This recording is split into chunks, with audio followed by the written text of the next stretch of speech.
বাংলাদেশের আরেকজন ব্যক্তি মানবতার ফেরিওয়ালা পেয়েছি। একজন ব্যক্তির আজকে নগদে একটা কথা শুনে আমার বুকটা ভরে গেছে। পার্লামেন্টে যদি এরকম দু একজন ব্যক্তি থাকতো তাহলে সমস্ত জাতি, সমস্ত মানব জাতি শান্তিতে একটু থাকতে পারত। কিন্তু এইরকম কথা বলার লোক তো আর নেই। তবে পেয়েছি আমাদের হবিগঞ্জের ওদিকে, হ্যাঁ, ব্যারিস্টার সুমন আজকে বলেছে তার ওই মহল্লার মধ্যে অন্য ধর্মের লোক অন্য ধর্ম গ্রহণ করতে পারবে না। নিজের ধর্মকে আগে শ্রদ্ধা করতে শেখো। নিজের ধর্মকে যদি ভালো না বাসতে পারো তুমি অন্যের ধর্মকে ভালোবাসতে পারবে না। আজকে নগদের নিউজ আমি নিজে দেখেছি, দাঁড়িয়ে সে বলতেছে যে সে ডাইরেক্ট বলেছে যে ধর্মান্তরিত হওয়া এইটা যাবে না, সে জীবিত থাকতে এইটা সে করতে দেবে না, কঠোর শাস্তি দেবে। এইরকম যদি সবার মধ্যে এইরকম চেতনা থাকতো তাহলে আমাদের মানব জাতির মধ্যেই মারামারি, হানাহানি, কাটাকাটি, রক্তাক্ত হতো না। মানব জাতি সুন্দর। আমি এজন্য আমার সুমন বাবাকে আমি ধন্যবাদ জ্ঞাপন করছি। ওকে কাছে পেলে আমার বুকে একটু জড়িয়ে ধরতাম, এই মানবতার ফেরিওয়ালাকে। কারণ এইরকম লোকই চাই। সে যে দল মত নির্বিশেষে, আমি চাই মানুষ, সে যে দলের যে স্বতন্ত্র প্রার্থী হোক না কেন, এটা আমার দেখার দরকার না। হচ্ছে মানুষ। আজকে মনুষ্যত্ব জাগ্রতর কথা বলেছে সমস্ত মানব জাতিকে।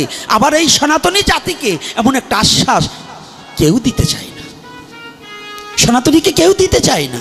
তথাপি ব্যারিস্টার সুমন যে কথাটা বলছে আমার বুকটা ভরে গেছে যে না, তবুও যে কথাটা সাম্যবাদের কথাটা পার্লামেন্ট থেকে একজন সংসদ সদস্য যে এই যে এত সুন্দর উদ্যোগ নিয়েছে, এটা খুব ভালো উদ্যোগ, একটা প্রশংসনীয় কথা, এবং এটা সমস্ত মানব জাতির জন্য একটা কল্যাণকর কথা। কি না, কি আপনারা কি বলেন? এটা কি ভালো কথা নয়? এজন্য সে কি আমাদের কাছে একটা সম্মান পায় না? সে আমাদের কাছ থেকে একটা আশীর্বাদ পায় না? এজন্য প্রাণ ভরে আশীর্বাদ করবেন। আমিও তাকে আশীর্বাদ করি, এবং আমি পেলে আমার বাবা সুমনকে আমি একটু বক্ষে জড়িয়ে ধরতাম এই মানবতার ফেরিওয়ালার কারণে। সবাই তো শুধু দল আর বল বাড়াতে চায়, কিন্তু মানুষের চিন্তা তো সবাই করতে চায় না। আর যদিও দু একজন করতে চায় তাকে ওই অন্য দলেগুলোয় চেপে তাকে ডাবিয়ে দেয়। কিন্তু আমি চাই বাংলাদেশে আরও সুন্দর মানুষের উদয় হোক। হিন্দু, মুসলমান, বৌদ্ধ, খ্রিস্টান এগুলো চাই না, যেন সঠিক মানুষ হোক, যার দ্বারা মানুষের শান্তি আসে, যার দ্বারা মানুষের হৃদয়ে দুঃখ নাশ হয়, যার দ্বারা পৃথিবীর মানুষের কোনো কষ্ট না থাকে। সনাতন ধর্ম এটাই শিক্ষা দিয়েছে যে তুমি নিজেও বাঁচো, অপরকে বাঁচাও। সনাতন ধর্ম বলেনি তুমি একা বাঁচো, অপরকে মেরে দাও। সনাতন ধর্ম শিক্ষা দিয়েছে তুমি নিজে বাঁচো।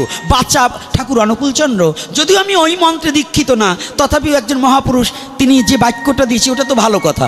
ভালো কথা গ্রহণ করা তো কোনো দোষ নয়। তিনি বলেছেন, হ্যাঁ, নিজে বাঁচে অন্যে বাঁচায়, নিজে বাঁচে ধর্ম বলে জানিস তাকে। অন্যে বাঁচায়, নিজে বাঁচে ধর্ম বলে জানিস তাকে। বাঁচা বাড়ার মর্ম যা, ধর্ম বলে জানিস তা। বাঁচতেও হবে, বাড়তেও হবে, এটাই হচ্ছে সনাতনী শিক্ষা। এই তত্ত্ব যদি তোমরা না জানতে পারো, এইটাকে যদি হৃদয়ে ধারণ না করতে পারো, খালি মালা টেপলে কাজ হবে না গো। ওই টিপাটিপি বন্ধ করবার বলবো না, কারণ ওটাও প্রয়োজন আছে, কিন্তু খালি মালা টিপো না, একটু নিজে ধারণ করো এবং জগৎকে বাঁচতে শিখাও। আশার আলো দান করো, অন্ধকারকে দূরীভূত করে দাও। লাথি মেরে কুসংস্কারকে বামপদ লাথি মেরে দূরে ঠেলে দিয়ে সঠিক সনাতনকে ভালোবাসতে শেখো। সঠিক সনাতনকে বুকে জড়িয়ে ধরো। সনাতন কি, সনাতন ধর্ম কি, পবিত্র ধর্মটাকে তোমার নোংরামির কারণে কখনো মানুষের কাছে ছোট করো না। এটাই আমার স্লোগান, এটাই আমার অ্যাডভার্টাইজ।